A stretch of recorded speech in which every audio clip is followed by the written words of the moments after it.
What is going on, guys? Got a lot of projects in the shop right now. Got a lot of 800s. I actually got the Razor, another Razor back there that needs a motor due to a bent crank, the X2, and Kevin's. So those videos will all be coming out soon. Without having enough projects in here already, yesterday kind of went out and bought another new project. As you probably saw by the thumbnail now, I ended up getting another 800 here. This thing is pretty well perfect. It needs little things like some rear A-arm bushings, the steering bushing, the seat needs to be recovered. Let me get better light here. But it is actually one that I was actually hoping to get even before the X2, because it is the 2009 800 Twin HO, so it does have the bigger high output motor in this one. I think the regular ones like Kevin's, it puts out, I think it was 46 horsepower, and this one puts out 58, or it's 56 and 48, I don't know. But it's got a 2-inch lift kit already. It's got the wheels and tires, which probably, I don't know what I'm gonna do with the wheels and tires yet. Brand new winch, got a lot of brand new parts on it. The guy ended up having to move to Houston, and so he's just trying to get rid of everything pretty quick. And it also has the ADC on there. So it's got the ADC on the front diff, and it's also got the EBS for the engine braking on the clutch. And I'll tell you what, this thing makes a huge difference when going down hills. Like, the ADC actually works on this one compared to the Sportsman or the X2 that didn't work, and it doesn't even have it anymore. But brand new winch, brand new belt. It did put new wheel bearings, new brakes, all the maintenance stuff already in it. And the thing is sick. It's got the dual exhaust. And start it up. Thing runs great.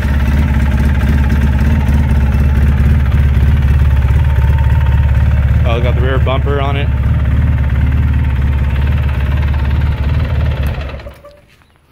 And so it actually has, came with like a bunch of clutch pullers, and he also threw in this rigid 20-inch light bar. So that thing alone right there is worth it. So the only downside really to buying this was that it came with this. This is a 1999 Polaris 500, I believe. Or, well, actually it's a Magnum. Come a bunch of spare parts here. This one here's got a rounded cam, and he already had the motor apart. He put a new top end in it. He's got like a new fuel pump, new air box, or new air filter. Everything was serviced on it. It was kind of like an all or nothing deal. I tried to get just the the 800, but it was an all or nothing. So, you know, I have no plans for this. It's got a new carburetor. Also, let me keep the other stock one. So I really had no plans for this. My brother-in-law might take it. The guy says it does run. It just has no compression to start up or to drive around because of that rounded out cam. So I actually got both of these for $1,500. He posted it up, and it was sold to me within 2 hours. Took off work early, went to go pick it up, borrowing Kevin's trailer. But yeah, so I don't really know the projects with this or where it's gonna go. But I don't know if I'm gonna sell the X2. I don't know if I'm going to put everything off the X2 onto this one, because I do kind of like the smaller wheelbase. The X2 is really cool and unique, but it is just a tank and a limo driving it around. But everything is done to it, so. But yeah, very excited. I mean, the thing's got all the features and bells and whistles, and it's smooth, and I like it.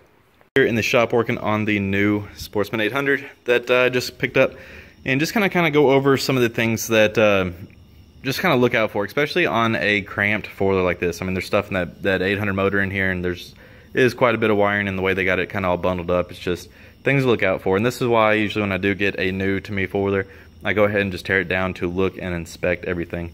I mean, it's a good thing to do because there's a bunch of stuff that you can miss. So, like, first thing when I took the airbox off, this hose right here that goes to the transmission was fully kinked over from the airbox. So I was pushing on that. Over time it kinked it up, and so that might be why the transmission's got a little bit of oil over it from possibly building up pressure.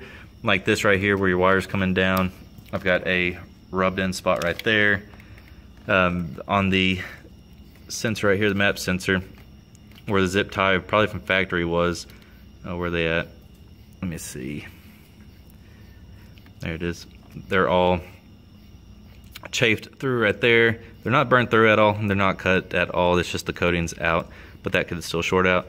The crankcase hose right here, been rubbing. I mean, it's even got the plastic shiny right there, or the metal shiny there. Of course, I'm gonna do the metal breather tube right here. Go ahead and get rid of this plastic one, because as you can see, I mean, I wiped it down, but you can see all that oil been leaking out right there. It's a brand new winch that's on here, and gonna go ahead and just get rid of all this extra for the winch, and this is for the light bar.